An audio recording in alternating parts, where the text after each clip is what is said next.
Après l'avoir rejoint, Ruth pose un geste qui peut sembler curieux pour le lecteur moderne.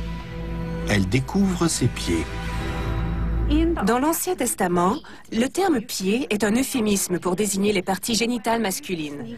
Quand Ruth est entrée dans la tente de Boaz et a découvert ses pieds, elle ne lui faisait pas un massage des pieds. Il se passait tout autre chose. Cette information est cachée aux yeux des lecteurs, grâce à l'une des techniques préférées des censeurs de la Bible, utiliser des expressions idiomatiques pour cacher le véritable sens. Au 7e chapitre de l'Évangile selon Luc, un pharisien vivant à Séphoris, un dirigeant juif très strict et dévoué, a invité Jésus à se joindre à lui pour manger.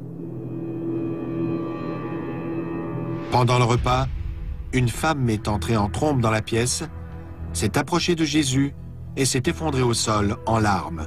Puis, elle a utilisé ses larmes et ses cheveux pour laver ses pieds. À cette époque, les repas étaient divisés en deux parties. La première pour manger et l'autre durant laquelle les Juifs parlaient de la Torah. C'est pendant cette partie que les gens moins vertueux recevaient les danseurs et les danseuses et avaient des relations sexuelles et des orgies. C'est à ce moment que cette femme est entrée. Dans l'Évangile selon Luc, on lit que cette femme était une pécheresse qui venait de la ville, une prostituée. Dans l'Antiquité, les prostituées étaient des esclaves ou des pauvres.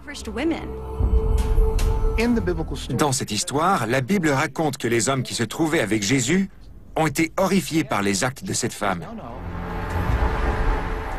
Mais Jésus l'a prise comme modèle en tant que son adoratrice.